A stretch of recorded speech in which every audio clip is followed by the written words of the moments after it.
осы тұрғын үй участок номерлері общий 75. Осыларда ғана вопрос бар. Түсініңіздер ме? Басқалар жоқ. Басқалар жоқ. Саламатсыз. Мен бір сұрақ қояйыншы, құрметті Аким мырза. Мынау қазір енді сіздердің сөзін сөйлеп келіп отырмын ғой менге. Бұл жерде мынандай болып тұр да, 2008-де тыңдаңыздар, 2008-де осы жер таратылған. Мен оны жақсы білемін. Ал енді 2008-ден бері қазір бір 14 жыл, 15 жыл болған шығар. Осы уақытқа шейін инспекция жұмыс істеді ма? Осы уақытқа шейін істемей, кеше биылдан бастап жұмыс істеп, қазір әкімшілікпен халықтың арасында 30 салаққа осылар. Ал сонда 2008-де халыққа белгілі болса, 2009-да неғып зерттемейсіздер? 2011-де неғып зерттемейсіздер? Келесіздер де 2020-ге тексересіздер. Қалай сонда? 15 жыл өткен. Дұрыс па? Осы негізі мына прокуратурамызда, бұлардың өздерін тексеру керек. Осы уақытқа не жұмыс жасады бұлар?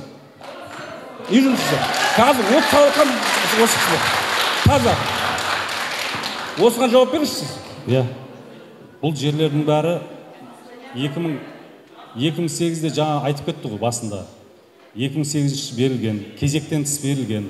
2012 жылы облыс, ол кезде Оңтүстік Қазақстан облыс прокуратурасы анықтайды дағыны кезектен тыс берілген. Күшін бұзады. Күшін бұзғаннан кейін 2008-де ме? 2012-де. 2012-де күші бұзылады. Сөйтіп оны бұздық дейді да, бұл жерлердің бәрі күші бұзылды деп ойлаймыз. Бірақ бұлардың бәрі күші бұзылмаған ғой. Сол арыздың негізінде енді арыз келіп түсті ғой. Біз өзіміз инспекция. Арыз сіздерге кімнен келіп түсті соны? Арыз бізге сіздер Нұрбол мырзада сіздер бірінші жаңағы тамырдан бастау керек та, қайерден арыз түсірді, қайерден не болған. Ал қазір сіздермен халықтың араңызда от болып тұр да, дұрыстап жауап берер оны. Инспекция қалай істер бұны?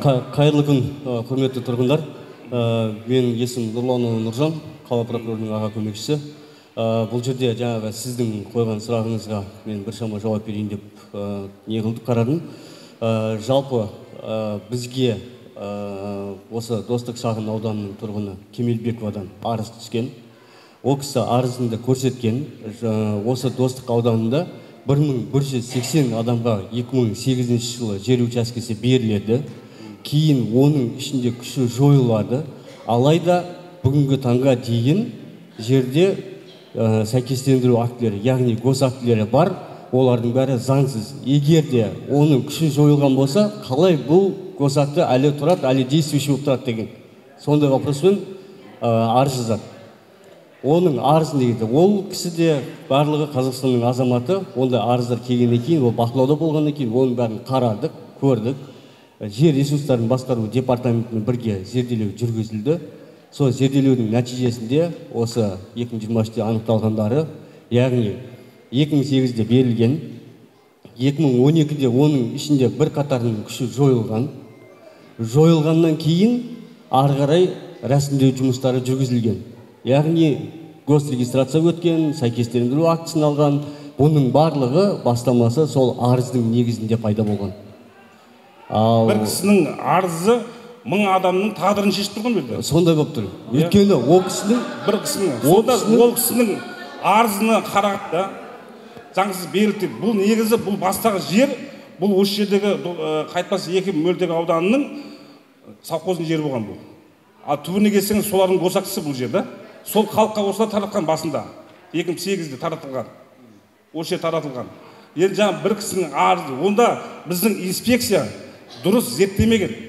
Жаңа соғылып қойған үйлердің өзін заңсыз деп беріп отыр. Екінші адам, үшінші адам сатып алса, ол добросовестный покупатель болады, дұрыс па? Осы уақытқа шейін налог төлеп келіп жатыр. Ол, дұрыс емес, добросовестный покупатель, яғни адал сатып алушы деп жаңа басқарма басшысы, жер қатынастар басқарма басшысы оның барлығын айтып өтті, оны қайталап жатудың қажеті жоқ деп санаймын. Біз мен айтып отқаным, халық пен әкімшіліктің арасын кеп бұзып отыр. Одан кейін бізде депутаттарға да бізге қанша жалпы түсіп жатыр. Осы халықтың бәрі менің сайлаушыларым. Осыдан сөз сөйлемен кім сөз сөйлейді? Сол үшін бірінші инспекция жауап берсін дұрыстап. Сосын барып, ал госактісі бар жерлерді қалай істейсіз? Сонда бір адамның сөзімен 1000 адамның тағдыры шешіп тұрмайды. Ол дұрыс түсіну керек оны.